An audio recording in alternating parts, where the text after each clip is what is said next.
Јас го замолив за да дојде и да гостува во студиото мојот драг колега, почитуваниот професор доктор Маријан Бојаджиев, директорот на Универзитетот Американски колеж во Скопје. Професоре Бојаджиев, добро утро.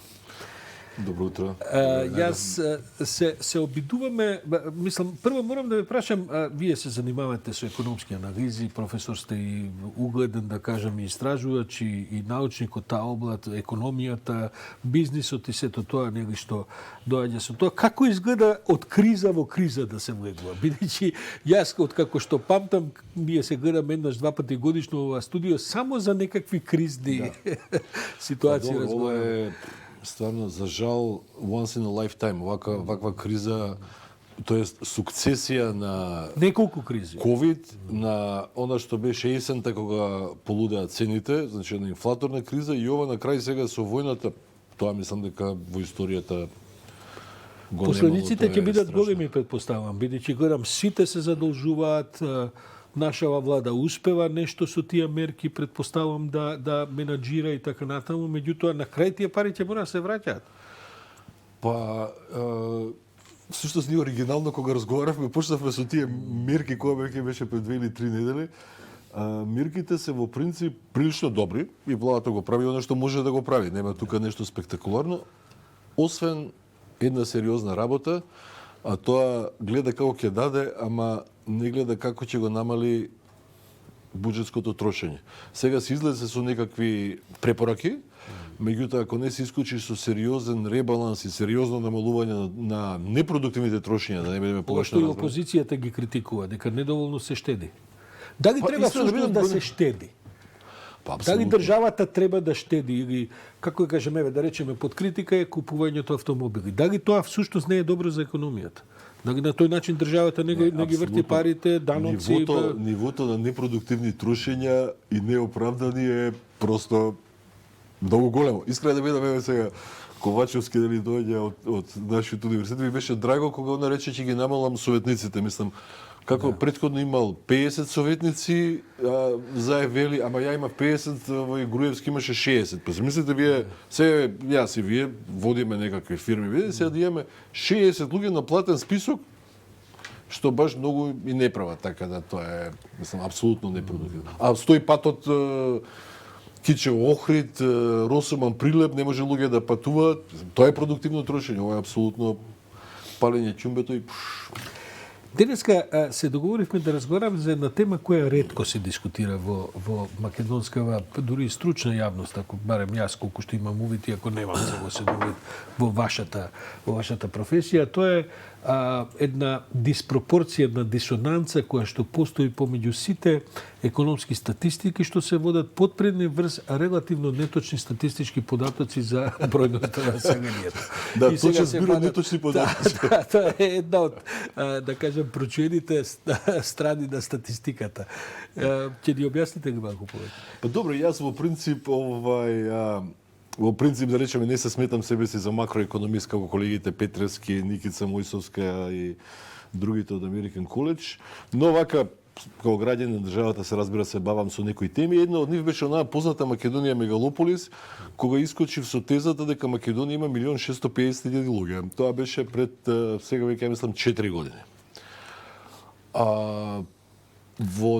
Само да објасниме за оние кои што можеби не се во тек, тоа е идејата дека Македонија треба да се децентрализира урбано, дека не треба да се бие во Скопје, дека дури државната управа треба да се децентрализира. Точно, ако се вратиме на претходното прашање дали е добро државата да троши, зошто да троши само во Скопје? Мене беше идејата дека администрацијата, тоа се 145.000 луѓе, може комотно да се дисперзира во 10 Скопје плюс 10 градови, таму ги имав набројано Тетово, Гостивар, Охрид. Кога веќе не успеваат да избркаат никога работа, нека трошат секаде, бидејќи тоа ќе го мултиплицира економскиот раст.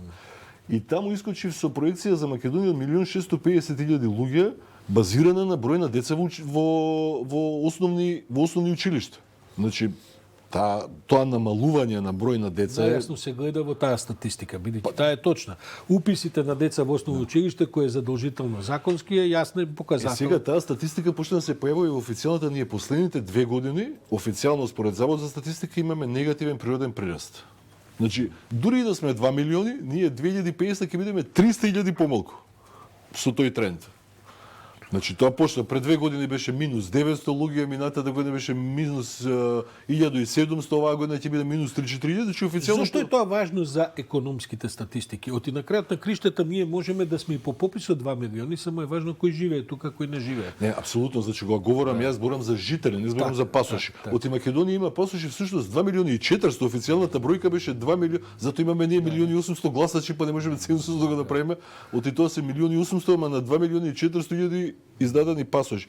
Нас не интересираат жителите во државата и тука веројатно имаше тој да речеме дел од албанскиот блок некои резерви и тоа мислам дека елегантно се реши со ова бруто и нето, се попишуваат и тие што се на некој начин имаат пасоши, меѓутоа видиш да се слуша Маврово Рустоши, не може да се одржи, значи не може да се собере 30% од населението да искочи. Кој што сака да гласа, макар. Значи не постои население. Вие тргате од предпоставката дека Македонија во моментов, и таа е прилично конзервативна предпоставка, може да е и помала цифрата, но во моментот не живеат повеќе од 1,8 милиони жители. Значи, јас, ајде да не бидам онака, како се вика, најцрн со таа моја предпоставка од 1.650.000, ова е предпоставка што има на Википедија.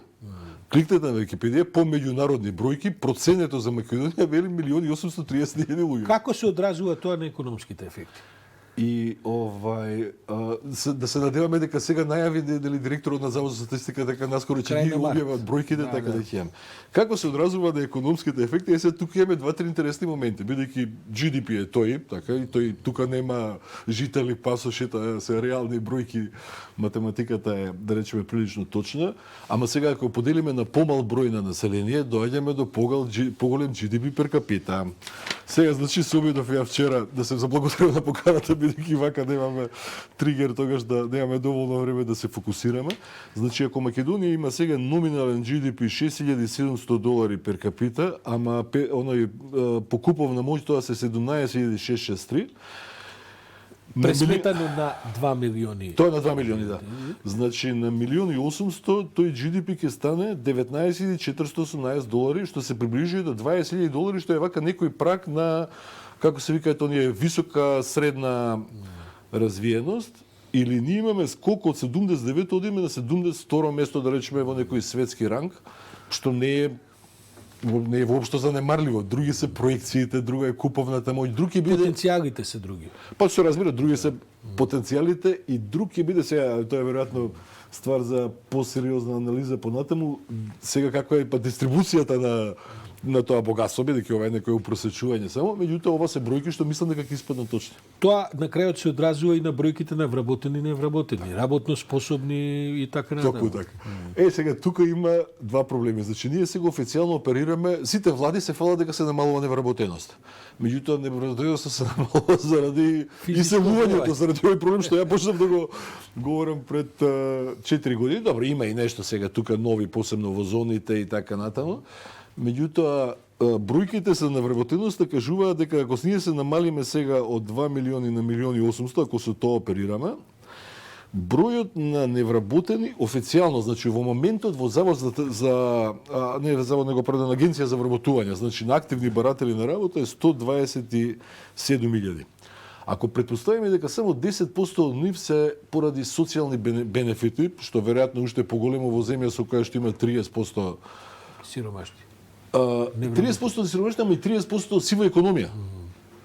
Така имате дел од луѓе што ако се вработени нема да може да земаат социјална помош и онда им одговара да се активни баратели на работа. Тогаш доаѓаме до невработеност што се приближува до 10%. Мојата претпоставка е дека е негде околу 12%. На оваа статистика што ја кажувате на 1.800.000.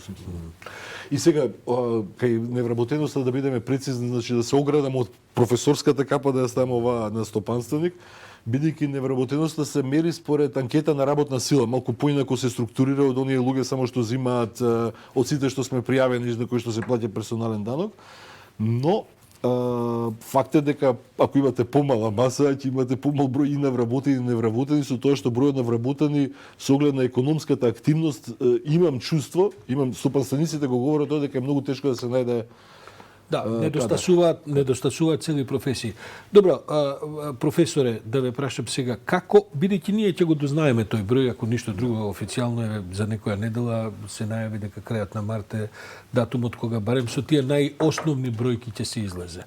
Што ќе представува тоа како рефлексија врз реалните политики што се водат во економијата, па и врз бизнисот во крајна? Па ќе треба да се прересетираат многу бројки. Ние сега... Ама не само статистички, туку во претпоставувам во апсолутно. подоба на пари, Ова дистрибуција сега на што го отвори средства. пред апсолутно, па тоа е суштината, устари како не е проблемот колку е вкупното богатство, туку како е тоа распределено на крајот на криштата. Ние ако немаме здрава средна класа, ние не можеме да одиме напред. Тоа е суштината, здрава и бројна средна класа, и тоа е, значи сега постојат некои мерки што вака популистички, па да, ќе зголемиме платата 18, па ќе зголемиме социјална помош. И сето тоа звучи убаво, меѓутоа на таков начин, посебно со зголемување на како се вели, новие социјалните бенефити, се намалува мотивот за вработеност. И тие се можеби некои политики кај што ќе треба да се влие во еднино, а ќе влие и кај бизнисите, се разбира, сите ќе Предвидувате дека владата ќе треба сериозно со ова да се позанимава, бидејќи во супстанца тоа воопшто не се мали проценти. Значи не е разликата 1-2%, туку се работи за значителни. Преку 10%. Па колку што ќе биде разликата во населението,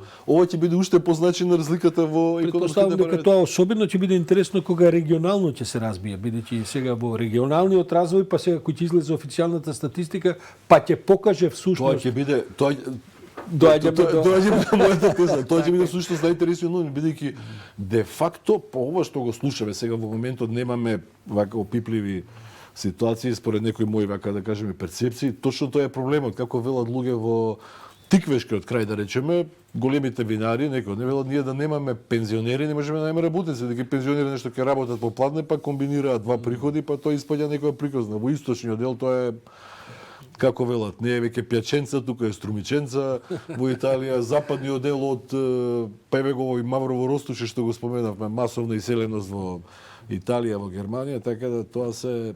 И генерално да ве прашам за крај, ова што го кажувате добра или лоша вест за економијата? Па реална. Факт е дека сме вака како економија ќе испаднеме побогати него што се представуваме. Факт е дека единствено сме имале попис 20 години, али мислам дека ќе дојдеме до некои реални бројки. Ако не ја согледаме реалноста, се лажеме самите себе. Ама тоа може би го објаснува ова што доколку официјалните статистики, особено на нас за 20 години, беа така поразителни, а притисокот во општеството не соодветствуваше на така лоши статистики. Може би кога сега ќе се објасни да кажам, не дека во општеството нема притисок или дека тече мет и млеко, но сепак на такви статистики, не знам, 27% невработеност, 3 меѓу младите 50%, невозможно е, мислам, се 30% гледа невработеност, тоа се револуција во Централна Африка, треба и тоа така со години, мислам, и така. Така Може да- би ова вистинско време да се врамнотежи статистиката со реалност. Па како велиме во делот предметите што ги предметат, како вели, прво за да го решите проблемот, прво треба да сватите дека постои и што е проблемот. Ако вака имаме пореални слики, мислам дека ќе имаме добра приказна. Професор Бојаджиев, ви благодарам. Остануваме ние за Македонија мегалополис да се видиме.